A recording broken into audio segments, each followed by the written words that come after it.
gbé èrí ńlá kan yìí ní ọjọ́ kan arábìnrin kan ó parí nǹkan oṣù yóò wá dákẹ́ èmi kò sọ̀rọ̀ nínú ẹ̀mí tèmi mo ní màmá àfikẹ́sì àsímọ́kẹ́ tó wọnú chọ́ọ̀chì o ó ṣe wẹ̀ tán rúgbà tó wá lọ́sọ̀ yẹn ó kọ́ ni pé hallelujah tó ń ké ó pọ̀ ju hallelujah tó yẹ kó ké lọ ó yà lọ́mọ yìí pé à ń ní pẹpẹ a dẹ̀ ní àjà ohun tí wọ́n mọ̀ ni pé àjà ló máa ń ru ẹrù that is roof àjà ló máa ń ru ẹrù pẹpẹ máa ń gba ọrẹ ni o tí ayé ènìyàn bá dẹ̀ ti bá pẹpẹ rìn ire àti àánú yóò máa tọrú ẹ̀dá bẹ́ẹ̀ lẹ́yìn ní ọjọ́ ayé gbogbo. arábìnrin kan ló wà nínú ipò ìlóyún àwọn dókítà wá kwérì ẹ̀ fún wípé àwọn ọmọ tó wà nínú ẹ̀ yẹn wọ́n ti dòkú ohun tó máa ṣẹlẹ̀ ni pé wọ́n máa fẹ́ pé ti àwọn ọmọ yẹn ní ibẹ̀ lẹ́sẹ̀kẹsẹ̀ arábìnrin yẹn ti pariwo ó ní ọlọ́run bàbá oníyọ̀ ọmọ òun ò gbọ́dọ̀ dòkú ó fi ọmọ náà bí obìnrin méjì ọkùnrin kan.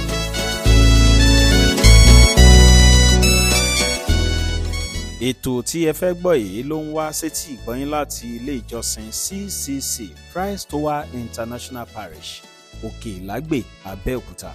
èmi Lerí kàn ní àkànṣe ètò tẹ́ máa wò lójú ìwòran yìí ní gbogbo ọjọ́ Wednesday bí ẹ sì ti ń wò àánú Ọlọ́run yóò máa ṣẹlẹ̀.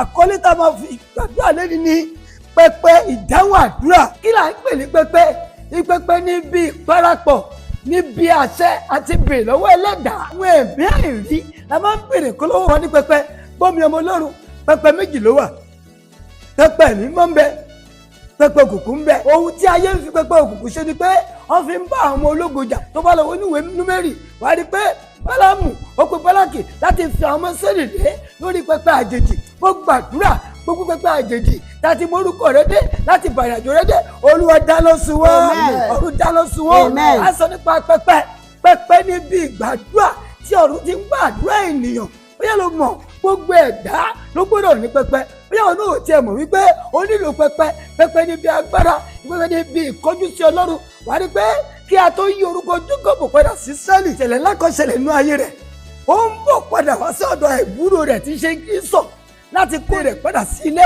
láti tọrọ ìdáríjì lọ́wọ́ ìkejì rẹ̀ ṣùgbọ́n nígbà tó máa dé àkókò kan ó rí pé ìkejì òun lè gbógun ti wù ó da àwọn ọmọ rẹ̀ ẹran rẹ̀ aya rẹ̀ sí iwájú ó wá jókòó níbi kíkan láì mọ̀ pé ibi tó jókòó sí ibi pẹpẹ ni ibi tí àwọn áńgẹ́lì gbà padà sókè ọ̀run ibi tó jókòó sí wàá rí pé nígbà tó tó ìdájí tí áńgẹ́lì máa padà áńgẹ́lì ò lè padà sórí pé Jákọ́bù ti fẹ̀yìntì síbẹ̀ bíbélì fi yọ pé nínú ìwé àwọn ọba ó bá áńgẹ́lì jà títí di ilẹ̀ àfẹ̀mọ́ ibẹ̀ ni a ti yí orúkọ Jákọ́bù padà sí Ísírẹ́lì mo gbàdúrà pẹpẹ àjèjì tó gbà bọ̀dẹ̀ sínú ayé rẹ ọ̀run máa yí padà ó máa rí ògo lò ó máa rí ọlá lò ó máa rí ayọ̀ lò ayé rẹ gbọ́dọ̀ ní ìtumọ̀ nílẹ̀ àjèjì tó wáyé gbọ́dọ̀ gbé ẹ́ o nílò pẹpẹ o nílò ibi àdúrà o nílò ibi ìbẹ̀bẹ̀ fún Ọlọ́run kí ìyanu tó ṣe ṣẹlẹ̀ nínú ayé ènìyàn ìdí láti gbàdúrà ibo níbi àdúrà tirẹ̀ ṣé ibi mímọ́ níbi àdúrà tirẹ̀ àbí bí ìbọ̀rìṣà níbi àdúrà tiẹ̀ mo gbàdúrà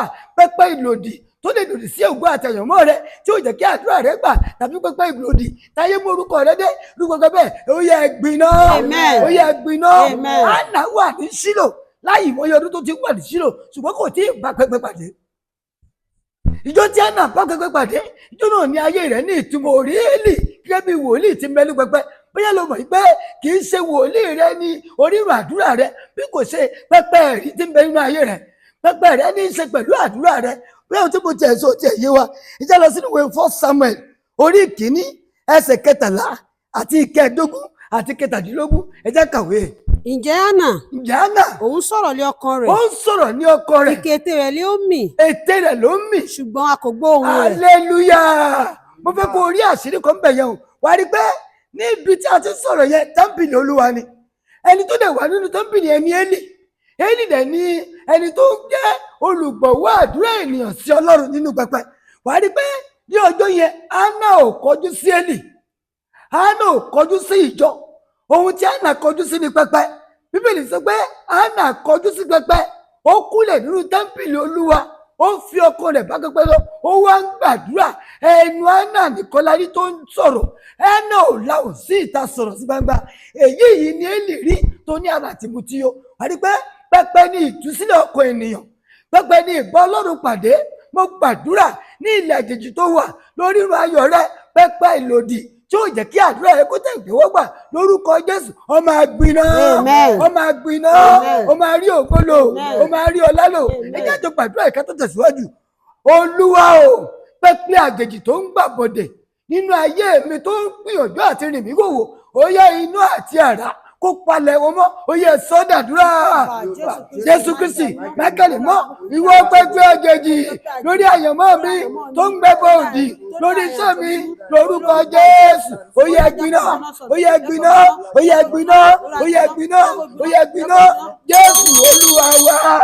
Alágbára ìkòkò wo ló ń dáwọ́ ní pẹpẹ àjèjì lórí iṣẹ́ mi? Alágbára ìkòkò wo ló ń gbé pàbọ̀dé fún mi lórí pẹpẹ àjèjì àti pẹpẹ àtọ́nípẹpẹ iná àti àrá? Ó yẹ palẹ̀ ọmọ ẹ̀ sọ́dàdúrà. Máíkẹ́lì mọ́ ìwọ pẹpẹ àjèjì lórí àyànmọ́ mi lórí iṣẹ́ mi tẹ́ ń gbàbọ̀dé fún mi lórúkọ Jésù, ó yẹ gbiná ó yẹ gbiná ó yẹ gbiná. Jésù Kristi Olúwa wa. Tí Áánà ò bá súnmọ́ pẹpẹ Ọlọ́run tòótọ́, Élì ò bá ṣì lọ́nà, torí pé Élì sọ fún yín pé ó tún ti mutí yó, ṣùgbọ́n Áánà wá farabalẹ̀ ó sọ fún Élì wípé àròyé ọkàn tèmi ni mò ń sọ fún Olúwa. Bí wọn náà ti ń gbọ́ mi lẹ́nìí, gbogbo ẹ̀dùn ọkàn ẹ, gbogbo ohun tó wúwo inú ọkàn rẹ tó lè bẹ́ ènìyàn sọ, Olúwa sọ di wúyẹ́. Gbogbo tó ti sọ ní ìkọ̀kọ̀ sí Ọlọ́run Ẹlẹ́dàá nítorí ìrìnàjò rẹ láyé lórúkọ Jésù, bó o ti wí inú ọkàn rẹ bẹ́ẹ̀ ni yóò ṣe rí. Ẹ kàwé yẹn síwájú sí i. Nítorí náà ni Élì fi rò pé ó mọ ọtí wáìnì yó. Áánà sì dáhùn wípé bẹ́ẹ̀ kọ́ Olúwa mi, èmi lóbìnrin onírúbìnrin jẹ́ ọkàn, èmi kò mọ ọtí wáìnì tàbí ọtí líle, ṣùgbọ́n ọkàn mi lèmi tú jáde níwájú Olúwa. Hallelujah. Wà ní pé Áánà ń tú ọkàn rẹ̀ sí Olúwa, ó ń bọ̀ Ọlọ́run sọ̀rọ̀, kò tiẹ̀ wá rí Élì nínú ìrìnàjò yìí ó rí Ọlọ́run. Mo gbàdúrà pẹpẹ òtítọ́, pẹpẹ ìmọ́lẹ̀ tí ń gbé àdúrà ẹni gòkè, tí ẹ̀rí àti ìyanu tó fi ń ṣe ìrìn ayé rẹ̀, ó yẹ kó tayé rẹ bẹ̀rẹ̀, ó yẹ kó tilé rẹ bẹ̀rẹ̀, ó yẹ kó tẹbí rẹ bẹ̀rẹ̀. Tẹ́kì tí ẹ fi ẹ̀rí kan dá ẹ lójú kó lè mọ̀ bí agbára Ọlọ́run ti ń ṣiṣẹ́ ìyanu tó. Ní àkókò kan nínú ìjọ wa níbí, téèyàn bá sọ fún mi, n ò nígbàgbọ́ pé Ọlọ́run ṣe ń ṣe bẹ́ẹ̀. Arábìnrin kan ló wà nínú ipò ìlóyún, ó ti ojú Olúwa tipẹ́tipẹ́ kí Ọlọ́run tó ṣe ìyanu yẹn fún. Nígbà tó wá tó bí oṣù keje tí àwọn ọmọ yẹn ti wà nínú rẹ̀, àwọn dókítà wá query ẹ̀ fún wípé àwọn ọmọ tó wà nínú ẹ̀ yẹn wọ́n ti dòkú. Ohun tó máa ṣẹlẹ̀ ni pé ó máa fẹ́ kú ètí àwọn ọmọ yẹn. Jẹ́ ìsọ̀rọ̀ ìyanu Ọlọ́run ní ibẹ̀ lẹ́sẹ̀kẹsẹ̀.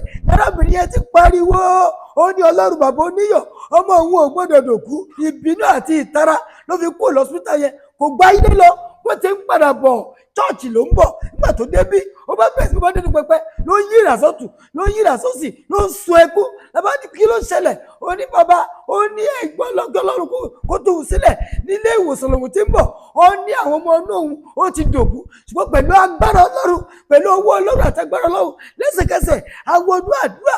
Nígbà tá a máa rí tó bá di ọjọ́ kejì, dókítà mi lọ́wọ́ pé báwo ni ẹ̀rí yẹn ṣe ṣẹlẹ̀, kí ló ṣẹlẹ̀? Gbọ́ mi, ìbẹ́ta ni ó fi ọmọ náà bí obìnrin méjì, ọkùnrin kan. Mo gbàdúrà ẹ̀rí tí ẹ yóò lè gbàgbọ́, ẹ̀rí tí ẹ yóò máa bèrè pé Ọlọ́run rẹ̀ dà, ó máa torí rẹ̀ bẹ̀rẹ̀ ẹ̀rí. Tẹ́rí ò bá tí ì ṣẹlẹ̀ sínú èèyàn, èèyàn ni mọ̀ pé lóòótọ́ ẹ̀rí ń bẹ bí ìtàtijọ́. Ọlọ́run bàbá oníyà tún ti dé. Mo rọwọ́ rẹ̀ láyé mi o. Kábíyèsí Elédùmarè, mo ti rọba. Mi ò rí Jésù oníṣẹ́ ìyanu yìí rí o.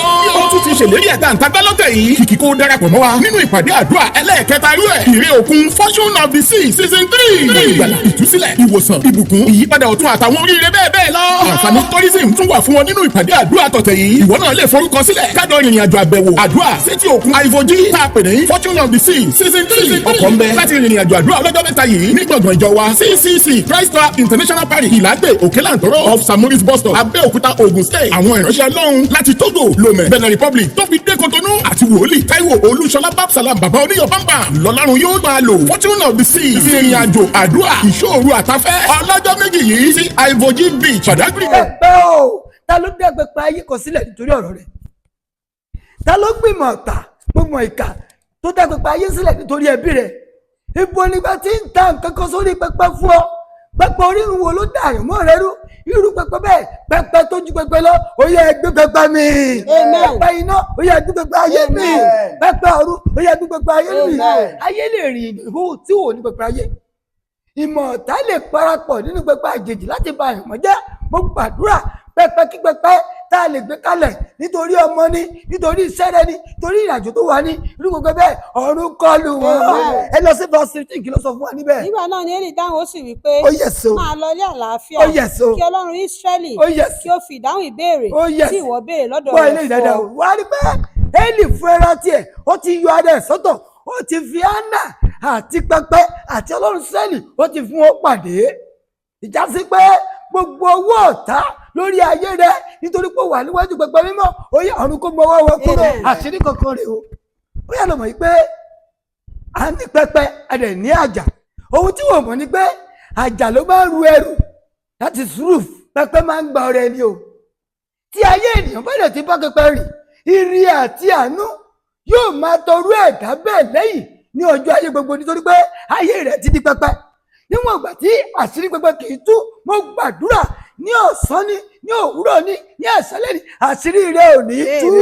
bó ìgbé ẹ̀rí ńlá kan yìí kó lè mọ̀ pé Ọlọ́run ọ̀gá ògo Ọlọ́run àrà ni. ní ọjọ́ kan arábìnrin kan ó parí nǹkan oṣù yẹn ò wá dákẹ́. ó wá di ọjọ́ yẹn ó wá sí àyíká wá sílé Olúwa.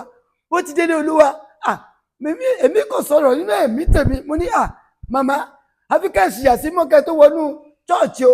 ó ní ṣóhun yẹ kóhun ṣìyàsímọ́ ni mo ní bí mo ṣe rí ìṣára yìí mọ́ ó dára wọn ò mọ́ o kò dẹ̀ sọ ohun tó ń ṣe gógó nínú ọkàn ṣùgbọ́n ẹ̀mí wọn ní kí n sọ pé kó ṣe ìyàsímọ́ nínú kó tó wọnú chọ́ọ̀chì. bí mo ti bomi síta fún tá a gbàdúrà fún láti ṣìyàsímọ́ bó ṣe gbé kí ní kọ̀ọ̀kan ẹ̀ ló bá lọ sí ibi tó ti lọ wẹ̀ bó ṣe wẹ̀ tán hallelujah tó ń ké ó pọ̀ ju hallelujah tó yẹ kó ké lọ ó ti ká hallelujah méje ló bá dé iwájú chọ́ọ̀chì ló bá dádì kò nídìí kóhùn wọlé ẹ jẹ́ kóhùn jókòó sí ìta adé ó bẹ̀rẹ̀ sí ní kọrin ìyìn. ó ti tó 2 hours tàti wà lẹ́nu ọ̀rọ̀ láti sọ̀rọ̀ ẹ̀ ó ní dádì òun fẹ́ jẹ́rìí. mo ní kí dẹ̀ rí yẹ ó ní dádì òun tó wà bíi òun ti ń ṣe nǹkan oṣù ó ti pé oṣù kẹfà báyìí tí nǹkan oṣù òun tí ò dákẹ́ tí ò dúró. ó nígbà tóun dé tán bí tí ẹ sọ wípé kóun lọ ṣe ìyàsímímọ́ ó lè dùn kó bá ń péyà ẹ ti rí wù ní ó lè òun ò fẹ́ hesitate. ó ní bóun ti wọnú bedroom lọ tóun lọ wẹ̀ ní tóun yọ kó lára wọn láti ìgbà tóun ti jókòó síbí tó ẹ̀jẹ̀ kan kókó lára wọn. ó ní òun wá wò títí wákàtí kan wákàtí kejì wákàtí kẹta tó ń lọlù ìwọ ní kó wá fẹ́ pé kí n gbàdúrà fún arákùnrin àti arábìnrin ẹ̀rí ní eléyìí ó fi hàn pé agbára pẹpẹ ni mo sọ nípa ìwé yìí. nígbà tí obìnrin máa tó ọ̀sẹ̀ kejì máa wá ó wá jẹ́rìí sí agbára Ọlọ́run ni ló sì wá sọ pé mo sọ fún pé pẹpẹ àdúrà ń bẹ níwọ̀n ìgbà téèyàn bá ti gbójúlé Olúwa. nígbà tí obìnrin yẹn déwájú pẹpẹ Ọlọ́run alààyè ó dá ìsun ẹ̀jẹ̀ dúró lẹ́sẹ̀kẹsẹ̀ pẹpẹ nìyẹn. mo gbàdúrà lórúkọ Jésù ìrìn àjò rẹ láyé ó máa rọ́wọ́ Ọlọ́run ó máa rí ìyanu Ọlọ́run ọkàn rẹ máa balẹ̀ pẹpẹ Ọlọ́run máa dáhùn àdúrà ó máa dáhùn ògo ó máa dáhùn ọlá ó máa dáhùn ọlá. ó yóò nílò ẹ̀bẹ̀ fún àdúrà pé nọ́mbà mi kájọ gbàdúrà pọ̀ tàbí ó fẹ́ sọ́nà ó fẹ́ bèrè nípa ìrìn àjò rẹ láyé pé nọ́mbà yìí 08056257900 tàbí 08063176740. Jehovah Jésù Kristi Michael mímọ́ Ọlọ́run ìyè pẹpẹ ìmísí pẹpẹ àánú pẹpẹ inú Olúwa ó yẹ kó dáhùn sọ̀rọ̀ rẹ ó yẹ kó dáhùn sọ̀rọ̀ rẹ gbogbo ẹ̀bẹ̀ àdúrà rẹ ní ìkọ̀kọ̀ àti ní gbangba lórúkọ Jésù ọ̀run kó dá lóhùn kó rẹ́sì àdúrà kó rẹ́sì ayọ̀ kó rẹ́sì àdúrà ìrètí rẹ níwájú Olúwa ní pẹpẹ àlàyé ọ̀run kó filẹ̀ lọ́wọ́ ògo rẹ kó farahàn ẹ̀rí kó jẹ́wọ́ ara rẹ ẹ̀rí kó jẹ́wọ́ ara rẹ nítorí pé èmi lẹ̀rí kan. Ọlọ́run bàbá oníyà tún ti dé. mo rọwọ́ rẹ̀ láyé mi o. Kábíyèsí Elédùmarè mo ti rọba mi ò rí Jésù oníṣẹ́ ìyanu yìí rí o. ó tún ti ṣèlérí ẹ̀dá ntàgbà lọ́tẹ̀ yìí kìkì kó darapọ̀ mọ́ wa nínú ìpàdé àdúrà ẹlẹ́ẹ̀kẹta irú ẹ̀ ìrè òkun Fortune of the Sea season 3. ìgbàlà ìtúsílẹ̀ ìwòsàn ìbùkún ìyípadà ọ̀tun àtàwọn oríire bẹ́ẹ̀ lọ. àǹfààní tourism tún wà fún wọn nínú ìpàdé àdúrà tọ̀tẹ̀ yìí. ìwọ náà lè forúkọ sílẹ̀ kájọ ìrìn àjò àbẹ̀wò àdúrà sétí òkun àìfojì tá a pè ní Fortune of the Sea season 3. ọkọ̀ ń bẹ láti ìrìn àjò àdúrà ọlọ́jọ́ mẹ́ta yìí ní gbọ̀ngàn ìjọ wa CCC Christ International Parish Ìlàgbé Òkèlàntòrò of Samuris bus stop Abẹ́òkúta Ògùn State. àwọn ìránṣẹ́ Ọlọ́run láti Togo Lomé Benin Republic tó fi dé Cotonou àti wòlíì Táíwò Olúṣọlá Babsalam bàbá oníyọ̀ bámbà lọ́lọ́run yóò máa lò Fortune of the Sea ìrìn àjò àdúrà ìṣòro àtafẹ́ ọlọ́jọ́ méjì yìí sí Ivory Beach Badagry.